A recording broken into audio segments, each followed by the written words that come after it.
My name is Isabel Walker. I'm a nurse that specializes in home care. I take care of older people when their families cannot, usually in cases where they need 24-hour attention. I love my job, and I feel blessed to be able to take care of them. Most of them are too sick at this point to speak, or the ones that can speak sometimes suffer from dementia and are unable to express themselves. I was assigned a new patient, a lady. She is in a catatonic state. She stays in a wheelchair during the day, and at night she stays in a special hospital bed. This was my briefing, at least. Next day comes, and I arrive by car at the address. The house has an older design, but I love the way it looks. It has so much personality. Tall bushes, big windows and doors. You can tell who lives here has money, or had, to say the least. I go to the front door and knock. Another lady, who I guess is the daughter, comes to the front door. She doesn't look nice at all, but still, I say hello and try to be nice. But she just tells me to bring my things inside and that she wants to show me the place. I enter the house and have a look around. The interior also looks like an older design, but again, so much personality and history.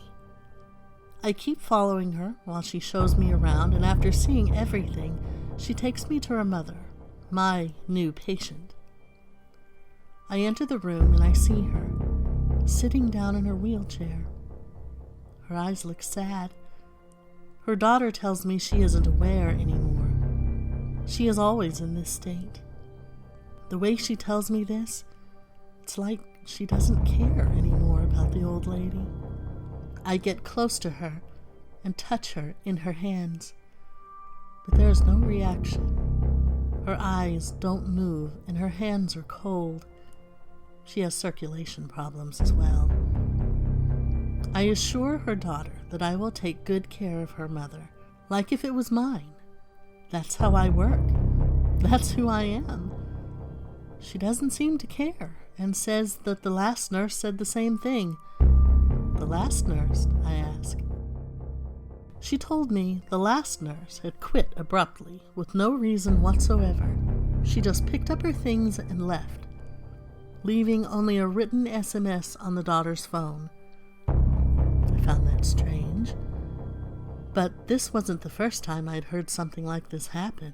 After she left, I unpacked my bag and made myself a cup of tea before I checked on my patient. I still couldn't stop thinking about what the daughter told me.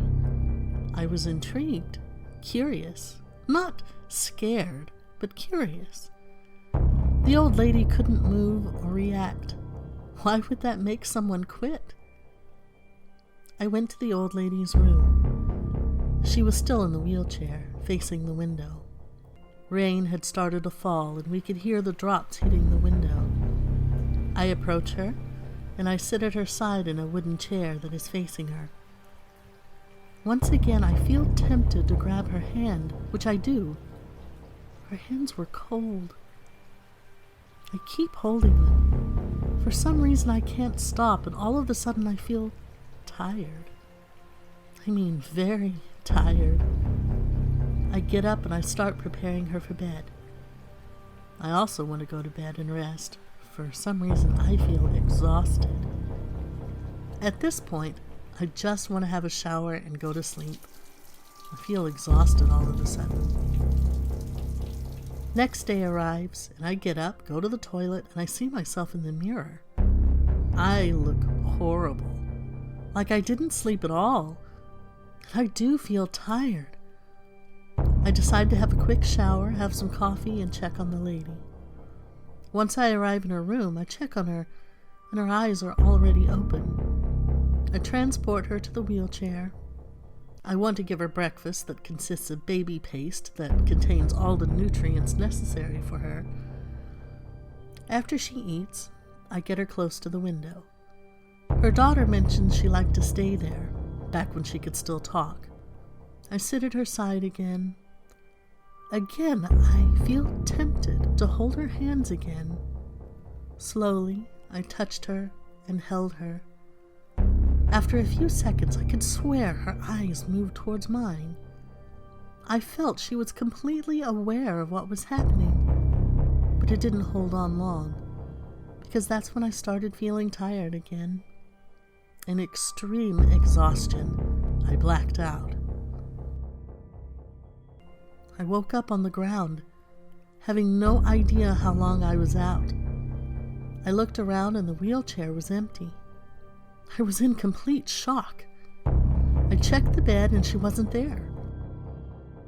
My body felt heavier. I had pain all over. As soon as I left the bedroom, I see her standing close to the window looking outside. I couldn't believe what I was seeing. She was standing. I thought this was a nightmare. What the hell was happening?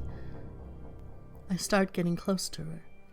She turns around and walks toward me. I could barely stand. When she is an arm's distance from me, she says, "Thank you, child."